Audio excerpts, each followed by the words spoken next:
بسم اللہ الرحمن الرحیم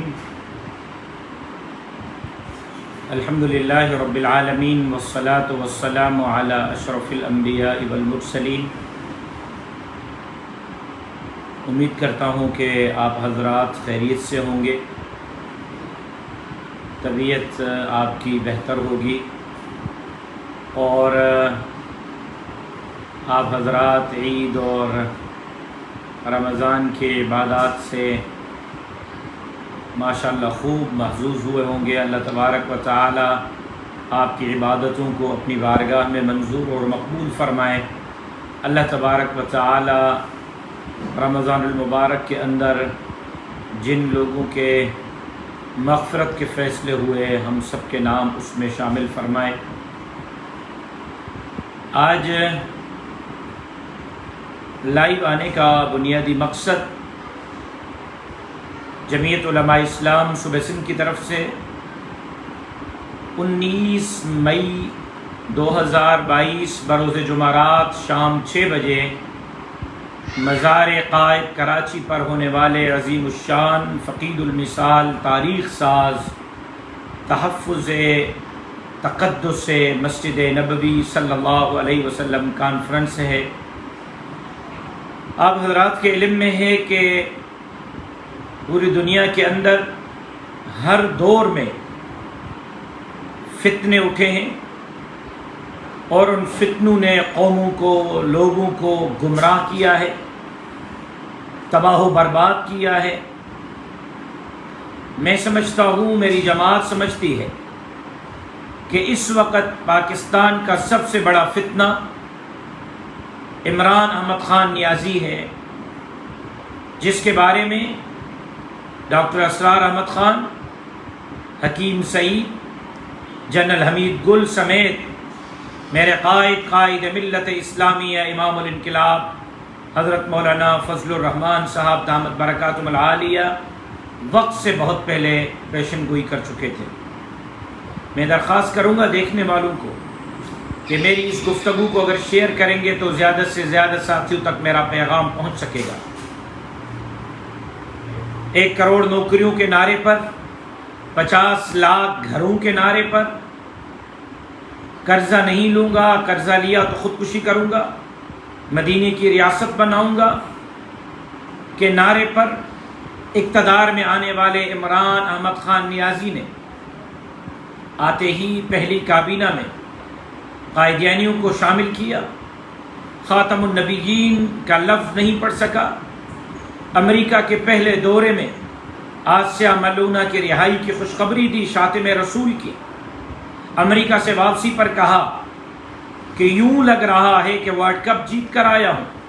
پہلی کابینہ میں 13 امریکی نیشنل لوگوں کو اپنی کابینہ کا حصہ بنایا اور وفاقی وزیر بنایا، اور اس کے بعد پھر کرتارپورہ کا بارڈر کھولا، قائدیانیوں کے لیے راستہ ہموار کیا، مساجد شہید کی گئیں، مساجد کو نقصان پہنچایا گیا، مدارس کو تقسیم کرنے کے لیے وفاق المدارس العربیہ پاکستان کو توڑنے کے لیے نئے وفاق بنائے گئے، بے حیائی اور بے غیرتی کے کلچر کو عام کیا گیا، فرح گوگی کے ذریعے ملک کے اندر کرپشن کے ریکارڈ قائم کیے گئے، توشہ خانہ سے لے کر ابھی کل تک ان کے وزراء سرکاری گھر خالی کرنے کے لیے تیار نہیں۔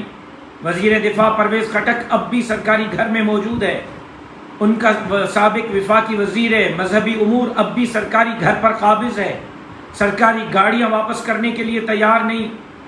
کس منہ سے وہ امریکہ کے سازش کا ذکر کر رہے ہیں؟ کیا عمران خان نے ملک کو اتنی ترقی دے دی تھی کہ امریکہ کو خطرہ تھا کہ اب عمران خان کی حکومت امریکہ کو لے ڈوبے گی؟ کیا امریکہ نے پاکستان سے اتنا قرضہ لے لیا تھا کہ اب عمران خان ان سے قرضہ واپس مانگ رہا تھا؟ کیا امریکہ نے اپنا bank state bank of Pakistan کے پاس گروی رکھ لیا تھا؟ یہ سارے کام تو آپ نے کیے، قرضہ امریکہ سے آپ نے لیا، اپنا بینک امریکہ کے پاس گروی آپ نے رکھوایا، 3.5 سال کے اندر صرف الیکشن کی آپ نے ایک بل منظور کروایا، باقی قومی اسمبلی سے جتنے بل منظور کروائے وہ فاٹف کے بل منظور کروائے، اقوام متحدہ کے کہنے پر منظور کروائے۔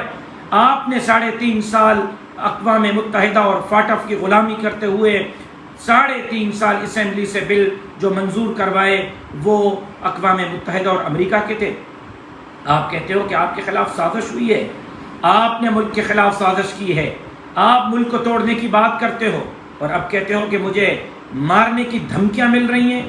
میں تو کہتا ہوں کہ پاکستان کا وہ احمق ترین بندہ ہوگا جو عمران خان کو مار کر شہادت کا اعلیٰ رتبہ دے گا. ایسے بے وقوفوں کو مارا نہیں جاتا. انشاءاللہ یہ اپنے موت خود سیاسی موت مریں گے جس طرح اب مرے ہیں. پاگل ہو گئے ہیں. حملے تو میرے قائد پر ہوئے، 3 خودکش بم دھماکے مولانا فضل الرحمان صاحب پر ہوئے، گھر پر راکٹ لانچر کا حملہ ہوا، مولانا اسد محمود صاحب پر حملہ ہوا، اکرم خان درانی پر خودکش دھماکہ ہوا، مولانا عبد الغفور حیدری پر خودکش دھماکہ ہوا، ہمارے سینیٹرز شہید ہوئے، میرے شہید والد شہید ہوئے، ہمارے ایم پی ایز شہید ہوئے، ہمارے مدارس کے اوپر ڈرون دھماکے کیے گئے. ہم نے ان دہشت گردوں کا مقابلہ کیا ہے، ہم نے ان دہشت گردوں کے حملوں کا مقابلہ کیا ہے، ہم نے ان خودکش حملوں کا مقابلہ کیا ہے، ہم نے جنازے اٹھائے ہیں. جمعیت علماء اسلام کی تاریخ جنازوں سے بھری پڑی ہے جو دہشت گردوں کا نشانہ بنے اور جنہوں نے اپنی جانیں گنوائی ہیں. پی ٹی آئی کے اندر کوئی ایک بندہ دہشت گردی کا نشانہ بنا ہے، خان صاحب اس کا نام لے سکیں گے؟ میں اگر جمعیت علماء اسلام کے شہداء کے نام گنوانا شروع کروں تو یہ رات ختم ہو جائے گی. مفتی نظام الدین شامزئی شہید سے لے کر مولانا یوسف لدھیانوی شہید سے لے کر مولانا حسن جان شہید سے لے کر ڈاکٹر خالد محمود سمرو شہید تک، مولانا حنیف شہید سے لے کر مولانا فضل الرحمان پر ہونے والے خودکش دھماکوں تک شہداء کی اگر لسٹ میں گنوانا شروع کروں تو داستان بہت لمبی ہو جائے گی. منزل گاہ کے بم دھماکے کی بات کروں مدرسہ منزل گاہ کی، یا بائیجی شریف کے شہداء کی بات کروں، جامعہ فاروقیہ کے اساتذہ شہداء کی بات کروں، یا ڈاکٹر عادل خان شہید کی بات کروں، شہداء کی لسٹ ہے تو جمعیت علماء اسلام کے پاس ہے. تمہاری جماعت کے اندر کوئی شہید نہیں، کوئی بے وقوف نہیں جو تمہیں مارے. ایموشنل بلیک میل کرتے ہو قوم کو، نیا نعرہ دیتے ہو. جب 1 کروڑ نوکریوں کے نعرے میں فیل ہو گئے، جب 50 لاکھ گھروں کے نعرے میں فیل ہو گئے، جب تم ایک مدینے کی ریاست بنانے کے نعرے میں فیل ہو گئے، قرضہ نہ لینے کے نعرے میں فیل ہو گئے، جب تم نے کہا یہ چور ہے میں ان کو پکڑوں گا، تم 3.5 سال کے دور اقتدار میں ان پر ایک کیس ثابت نہ کر سکے، ان کو سزا نہ دلوا سکے اور اس میں فیل ہو گئے. اب قوم کو پھر ایموشنل بلیک میل کرنا چاہتے ہو، کبھی خودکش دھماکے کے نام پر، کبھی مدینے کی ریاست کے نام پر، کبھی امریکہ مرد آباد کے نام پر. شرم آنی چاہیے تمہیں جھوٹ بولتے ہوئے. کہتے ہو میں نے اپنے بچے 2.5 سال سے نہیں دیکھے. یہ بھی تو بتا دو نا کیوں نہیں دیکھے، یہ بھی تو بتا دو نا کہ تمہارے بچے کہاں ہیں، یہ بھی تو بتا دو نا کہ تمہارے بچے کس گھر میں پل رہے ہیں. تمہارے وزیر اعظم سے اترنے کے ساتھ ہی گولڈ سمد کے بیٹے زید گولڈ سمد نے جو یہودیوں کا کارندہ ہے اور یہودیوں کی بہت بڑی تنظیم سے وابستہ ہے، اس نے افسوس کا اظہار کیا. تمہارے اترتے ہی قادیانیوں نے افسوس کا اظہار کیا. تمہارے اترتے ہی جمائمہ گولڈ سمت نے تمہارے اترنے پر اظہار افسوس کیا. یہودی تمہارے اترنے پر اظہار افسوس کریں اور تم کہتے ہو کہ میں عالم اسلام کا لیڈر ہوں. تم مسجد نبوی میں بندے بھجوا کر، جس کی ریکارڈنگیں موجود ہیں، شیخ رشید کی دعویٰ موجود ہے، اس مدینہ منورہ کے اندر اس کی پریس ریلیز موجود ہے، تمہارے یاروں کی ٹکٹیں موجود ہیں جو مدینہ منورہ پہنچے. تم نے دشمنی میں اس حد تک تم گر گئے کہ تم نے مسجد نبوی کے تقدس کو پامال کیا، روضہ رسول اطہر صلی اللہ علیہ وسلم کے تقدس کو پامال کیا. رسول اللہ صلی اللہ علیہ وسلم وہاں موجود ہیں اور تمہیں اتنا بھی شرم نہیں آیا کہ تم مدینے کی ریاست کی بات کرتے ہو اور رسول اللہ صلی اللہ علیہ وسلم کے روضہ اطہر کا خیال کر لیتے. کم سے کم وہاں آوازیں کسنے سے باز آ جاتے. یہاں جو گند تم نے مچانا تھا مچا رہے ہو، مچاتے رہتے. ہم تمہاری سازشوں کو سمجھتے ہیں، ہم نے تمہاری سازشوں کا مقابلہ کیا ہے، ہم نے تمہارے اقتدار کو منطقی انجام تک پہنچایا ہے. ہم تمہاری سیاست کو بھی سیاسی انداز میں منطقی انجام تک پہنچائیں گے. گلی کوچے میں تمہارا مقابلہ کریں گے اور انشاءاللہ العزیز اس ملک کو جس نعرے پر حاصل کیا گیا تھا، پاکستان کا مطلب کیا، لا الہ الا اللہ، انبیاء کے وارثوں کے، انبیاء 1.25 لاکھ نبیوں کے وارثوں، جناب رسول اللہ صلی اللہ علیہ وسلم کے وارثوں، علماء کی قیادت میں ہم اس ملک کو حقیقی معنوں میں اسلامی فلاحی ریاست بنائیں گے. کراچی میں موجود جمعیت علماء اسلام کے عہدیداران، ذمہ داران، کارکنان یونٹوں کے عمران وزما، PSS کے عمران وزما، ضلعوں کے عمران وزما سے درخواست کرتا ہوں، ائمہ مساجد سے درخواست کرتا ہوں کہ 19 مئی 2022 بروز جمعرات شام 6 بجے مزار قائد کراچی پر ہونے والے تقدس مسجد نبوی صلی اللہ علیہ وسلم کانفرنس کو کامیاب بنانے کے لیے اپنا کردار ادا کریں۔ 3 دن رہ گئے ہیں، 3 دن باقی کام چھوڑیں۔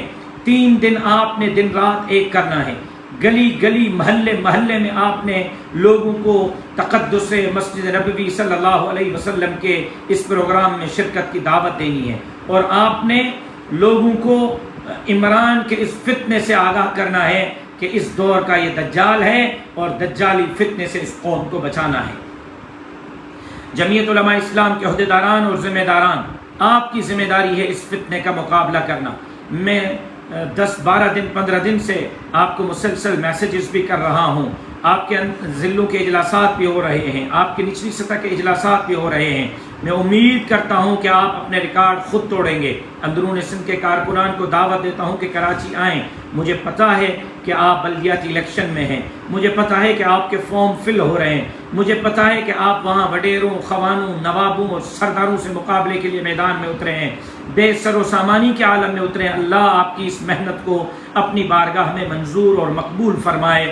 اندرون سندھ کے کارکنان کوشش کریں کراچی پہنچنے کی، نکل سکتے ہیں نکلیں، جتنی تعداد میں آ سکتے ہیں آئیں، لیکن کراچی والوں آپ نے 19 مئی کو گھر نہیں رہنا۔ کراچی والوں آپ نے نکلنا ہے، شام 6 بجے شام 6 بجے مزار قائد پہنچنا ہے، جہاں اسرائیل مرد آباد ملین مارچ ہوا تھا، اسی جگہ پر انشاءاللہ مزار قائد کراچی پر جمعرات کو تاریخ سال تقدس حرمین، تقدس مسجد نبوی صلی اللہ علیہ وسلم جو ہے وہ کانفرنس منعقد ہوگی۔ میں امید کرتا ہوں کہ آپ حضرات اس سلسلے میں اپنی صلاحیتیں بروئے کار لائیں گے۔ سوشل میڈیا پر بیٹھے ہوئے جمعیت کے کارکنان، جمعیت کے جیالوں کو کہتا ہوں کہ باقی پوسٹوں کو چھوڑیں، باقی چیزوں کو چھوڑیں۔ آپ نے یہ 3 دن اس کیمپین میں گزارنے ہیں کہ آپ نے اپنے پیج سے، اپنے ٹویٹر سے، اپنے واٹس ایپ سے، اپنے اکاؤنٹ سے نہ صرف لائیو آنا ہے، نہ صرف پوسٹیں رکھنی ہیں، نہ صرف دعوت دینی ہے، بلکہ خوب تشہیری مہم چلانی ہے، تاکہ جمعرات کو تقدس مسجد نبوی صلی اللہ علیہ وسلم کانفرنس کراچی کی تاریخ کی سب سے بڑی کانفرنس بنے۔ میں امید کرتا ہوں ہم سب مل کر فتنہ عمرانیت سے نجات حاصل کریں گے، اس ملک کو حقیقی معنوں میں اسلامی فلاحی ریاست بنائیں گے، اور اللہ کے مدد سے انشاءاللہ آنے والے نسلوں کو ان گھناؤنی منصوبوں اور سازشوں سے بچائیں گے۔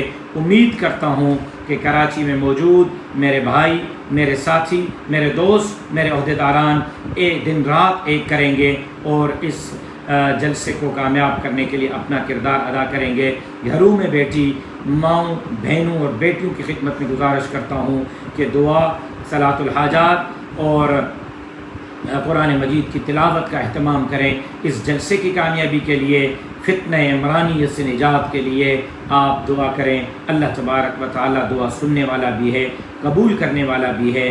سندھ کے ایشوز پر مجھے بات کرنی ہے، سندھ کے معاملات پر مجھے بات کرنی ہے، لیکن اب صرف اور صرف تقدس مسجد نبوی صلی اللہ علیہ وسلم، انشاءاللہ تقدس مسجد نبوی کے کامیاب اجتماع کے بعد بلدیاتی الیکشن کی تیاری کے لیے میں خود ایک جگہ پر جاؤں گا، ایک امیدوار کے ورک میں پہنچنے کی کوشش کروں گا، اور وہاں پر انشاءاللہ سندھ کے ایشوز، سندھ کے مسائل اور جماعت پر جو اس وقت گھونڈے الزامات ہیں ان پر تفصیلی گفتگو ہوگی۔ اللہ تبارک و تعالی اس کانفرنس کو کامیاب بنائے۔ اللہ تبارک و تعالی ان فتنوں سے ہماری آنے والے نسلوں کی جو ہے وہ حفاظت فرمائے۔ اللہ تبارک و تعالی جمعیت علماء اسلام کو کامیابی سے ہمکنار فرمائے۔ قائد ملت اسلامیہ حضرت مولانا فضل الرحمان صاحب، حضرت مولانا عبدالغفور حیدری صاحب، حضرت مولانا اسعد محمود صاحب، حضرت مولانا مفتی عبدالشکور صاحب، حضرت مولانا عبدالواسع صاحب اور جناب سینیٹر طلحہ محمود صاحب سمیت صوبائی اور مرکزی قائدین کے خطابات ہوں گے۔ دیکھنے والوں کو درخواست کرتا ہوں کہ میری اس گفتگو کو شیئر کریں، زیادہ سے زیادہ ساتھیوں تک پہنچائیں۔ اللہ تبارک و تعالی ہمارا حامی و ناصر، آپ کا حامی و ناصر۔ میں منتظر رہوں گا آپ کا آج سے آپ گلی کوچے میں کراچی کے ذمہ داران، عہدیداران، کارکنان تقدس سے مسجد نبوی کانفرنس کو کامیاب کرنے کے لیے اپنی صلاحیتیں بروئے کار لائیں گے۔ سوشل میڈیا کے ساتھی وہ بھی آج سے اور ابھی سے محنت شروع کریں گے۔ اللہ ہمارا حامی و ناصر۔ اللہ تبارک و تعالی آپ حضرات کی ان محنتوں کو اپنی بارگاہ میں کامیاب فرمائے۔ والسلام علیکم ورحمۃ اللہ وبرکاتہ۔